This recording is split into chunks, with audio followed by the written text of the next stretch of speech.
देशामध्ये one nation one election ह्या दिशेने देश जात असताना महाराष्ट्रामध्ये कुस्ती क्षेत्र म्हटलं तर आपली खरोखर जुनी संस्कृती जुनी परंपरा म्हणून कुस्ती क्षेत्राकडे बघितलं जातं। पण त्याच महाराष्ट्रामध्ये शासन एका वर्षात 4-4 महाराष्ट्र केसरी होत असताना का लक्ष देत नाही? कारण आज 2024चे 2 महाराष्ट्र केसरी, 1 महाराष्ट्र केसरी झालेला आहे।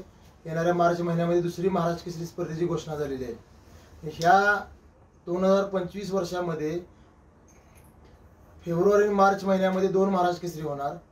2025चे 2 महाराष्ट्र केसरी डिसेंबर महिन्यामध्ये होणार। म्हणजे ह्या महाराष्ट्र केसरी पदाचा एवढ्या म्हणजे मानाचं पद असणाऱ्या या पदाचा कुठंतरी महाराष्ट्रामध्ये खेळ लावला असं एक महाराष्ट्र केसरी म्हणून मला वाटतंय।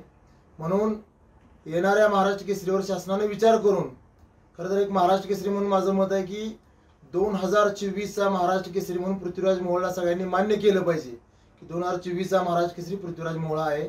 आणि 2025च्या डिसेंबरमध्ये ज्या महाराष्ट्र केसरी होणार आहेत त्या महाराष्ट्र केसरीवर सर्वांनी आपण चर्चा केली पाहिजे। ह्या दोन्ही संघटना एक होऊन एक मताने एकच महाराष्ट्र केसरी महाराष्ट्रामध्ये झाली पाहिजे। कारण जी 50-60 वर्षाची परंपरा आहे महाराष्ट्र केसरीची, खरोखर या पदाची खरोखर कुठेतरी चेष्टा व्हायला लागल्या। एक महाराष्ट्र केसरी म्हणून माझं सोबत आहे। कारण ह्या वर्षी फेब्रुवारी मार्च महिन्यामध्ये 2 महाराष्ट्र केसरी, डिसेंबर महिन्यात 2 महाराष्ट्र केसरी, ग्रीको रोमनचा महाराष्ट्र केसरी, कुमार महाराष्ट्र केसरी, युवा महाराष्ट्र केसरी, महिला महाराष्ट्र केसरी, म्हणजे ह्या महाराष्ट्र केसरीची पदाची खरोखर तुम्ही चेष्टा लावलेली आहे या संघटनेनं।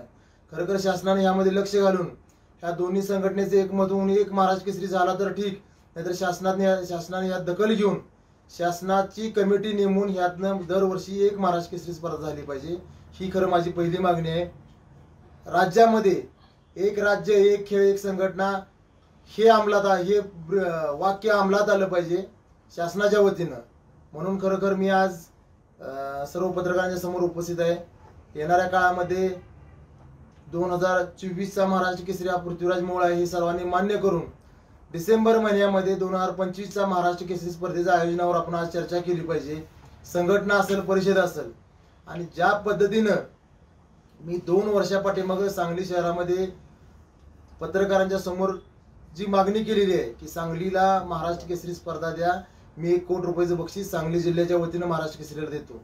आज सांगलीला जरी स्पर्धाच्या आयोजनाची संधी नाही दिली तर येणाऱ्या 25च्या डिसेंबरमध्ये जी महाराष्ट्र केसरी जो आयोजन करेल त्याने 1 कोटी रुपये द्यायची तयारी ठेवायची आणि मग स्पर्धा घ्यायची, ही माझी मागणी आहे। कारण त्याच्या पाठीमागची भावना एवढीच आहे माझी, होणारा महाराष्ट्र केसरी 15-20 वर्ष आयुष्यातली खर्च करून तो 50-60 लाख रुपये खर्च करून तिथपर्यंत पोहोचलेला असतो। आणि खरोखर आज आपण जर विचार केला तर अनेक महाराष्ट्र केसरी असे आहेत। आज आमचे मी गुरुवर्य म्हणेन पैलवान गुलाब बर्डे नगरचे एका कंपनीत वॉचमन म्हणून काम करतात। परवाच राष्ट्रकुलला ज्यांनी सुवर्ण पदक आणलं, महाराष्ट्र केसरी अप्पालाल शेख असतील, इस्माईल शेख असतील, उतार वयात खरोखर औषधोपचाराची सुद्धा त्यांची सोय न झाल्यामुळं त्यांचं दुःखद निधन झालं। 4-5 महाराष्ट्र केसरी असे आहेत की आज शेतात काम करतात ते। खरं तर त्यांची चुकी नाही असं माझं मत आहे। कारण 15-20 वर्षाची उमेदीचा काळ आहे तो पूर्ण तालमीसाठी, आपल्या तालमीचं, गावाचं, तालुक्याचं, जिल्ह्याचं नाव करण्यासाठी तो पैलवान आमचा 15-20 वर्ष इथं खर्च करतो। आणि जिल्ह्याचं नाव संपूर्ण महाराष्ट्रामध्ये खरोखर महाराष्ट्र केसरी जिगाता उंचावून तो नाव करतो। त्या महाराष्ट्र केसरीची खरोखर उतारवयात जी अवस्था होती ती आज मी डोळ्यानं बघतोय। म्हणून माझी मागणी आहे की येणाऱ्या काळामध्ये जो आयोजन करणार आहे महाराष्ट्र केसरी स्पर्धेचं त्याने 1 कोटी रुपयाचं बक्षीस दिलं पाहिजे, जेणेकरून भविष्यात ते 1 कोटी रुपये त्याच्या नावावर ठेवले तर महिन्याला 1 ते 1.5 लाख रुपये त्या पैलवानाला मिळतील। त्याच्या निधनानंतर त्याच्या कुटुंबाला ते पैसे मिळतील, ही ह्याच्या पाठीमागची माझी भावना आहे। आणि आपण आज 2024चा महाराष्ट्र केसरीचा विषय बंद करून 2025च्या डिसेंबरच्या महाराष्ट्र केसरीच्या बद्दल चर्चा करावी दोन्ही संघटनेनं। नाहीतर ह्याच्यात लक्ष घालून शासनानं ह्यात गांभीर्याने दखल घेऊन ह्याच्यावर तोडगा काढावा। येणाऱ्या 4 दिवसामध्ये माझं सांगली कलेक्टर ऑफिसच्या पुढं 1 दिवसीय लक्षणीय उपोषण होणार आहे। त्या उपोषणामध्ये माझे सर्व मागण्या पुन्हा एकदा मी शासनाकडे मागणी करणार आहे।